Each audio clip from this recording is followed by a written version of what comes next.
कृषी उत्पन्न बाजार समिती येवला येथे खाजगी लिलाव सुरू करण्यावरून चांगलाच राडा पाहायला मिळाला असून या ठिकाणी झालेल्या दगडफेकीमध्ये शेतकरी जखमी झाला असून पत्रकारांना देखील या ठिकाणी धक्काबुक्की करण्यात आलेली आहे। दिनांक 12 एप्रिल रोजी कृषी उत्पन्न बाजार समिती येवला येथे नोंदणीकृत व्यापाऱ्यांनी संप असल्यामुळे कृषी उत्पन्न बाजार समितीच्या आवारात कांदा खरेदी न करता खाजगी ठिकाणी कांदा खरेदीचा निर्णय घेतला होता। या निर्णयाला शेतकऱ्यांनी देखील पाठिंबा दिला होता। मात्र कृषी उत्पन्न बाजार समिती बाहेरील लिलाव प्रक्रियेला हमाल व मापाऱ्यांनी विरोध केला। यामुळे शेतकरी हमाल मापारी यांच्यामध्ये वाद निर्माण झाला। वादाचं रूपांतर हाणामारीमध्ये देखील झाले। तसेच या ठिकाणी झालेल्या दगडफेकीमध्ये एक शेतकरी जखमी झाला असून चित्रीकरण करणाऱ्या पत्रकाराला देखील धक्काबुक्की करण्यात आली। या ठिकाणी चित्रीकरण करण्यासाठी गेलेले SK9 येवला न्यूजचे संपादक सुदर्शन किल्लारे तसेच कॅमेरामन दीपक सोनवणे यांना देखील जमावामधील काहींनी धक्काबुक्की केली। त्यानंतर पोलिसांचे पथक या ठिकाणी दाखल झाले। पोलीस निरीक्षक विलास पुजारी यांनी फौज फाट्यासह दाखल होत परिस्थिती नियंत्रणात केली। यानंतर कृषी उत्पन्न बाजार समितीच्या बैठक हॉलमध्ये कृषी उत्पन्न बाजार समितीचे संचालक, व्यापारी प्रतिनिधी व मापारी प्रतिनिधी यांच्यामध्ये बैठक सुरू होती। मात्र या परिसरामध्ये तणावाचे वातावरण पाहायला मिळाले।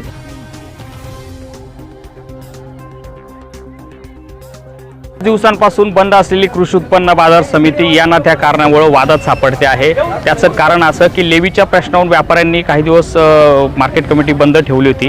त्यानंतर हमाल व मापारी आणि व्यापारी यांच्यामध्ये कांदा बाहेर मार्केट कमिटीच्या बाहेर कांदा खरेदी करू नका यावरून सकाळी वाद झाला। मात्र आज तरी देखील व्यापाऱ्यांनी खाजगी जागेवरती कांदा खरेदी सुरू केली, ज्याला शेतकऱ्यांनी देखील सहमती दर्शवली। कारण की बऱ्याच दिवसांपासून मार्केट कमिटी बंद असल्यामुळं शेतकऱ्यांना इतर मजुरांचे पैसे देण्यासाठी, इतर काही कामे करण्यात, दवाखान्याचे कामं असतील, अनेक कामांसाठी पैशाची गरज पडते। मात्र या मार्केट कमिटी बंद असल्यामुळं हे पैसे त्यांच्याकडं कांदा असून सुद्धा ते विकू शकत नव्हते। म्हणूनच त्यांनी व्यापाऱ्यांना खाजगी जागेवरती कांदा देण्याचं ठरवलं। मात्र याला मापारी आणि हमाल यांनी विरोध केला।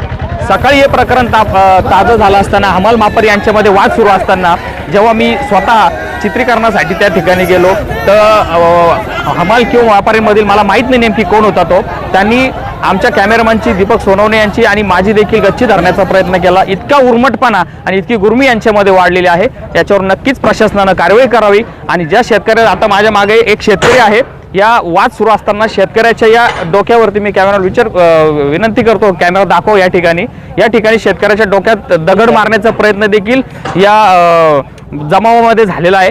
तर नक्कीच ही बाब निंदनीय आहे आणि याचा कुठेतरी शासनाने आता तीव्र विचार करायला पाहिजे आणि मार्केट कमिटी एक तर लवकर सुरू करा, नाही तर व्यापाऱ्यांना खाजगी कांदा खरेदीचे परवाने तातडीने द्या, जेणेकरून शेतकऱ्यांची पिळवणूक होणार नाही। बुलेटिन 13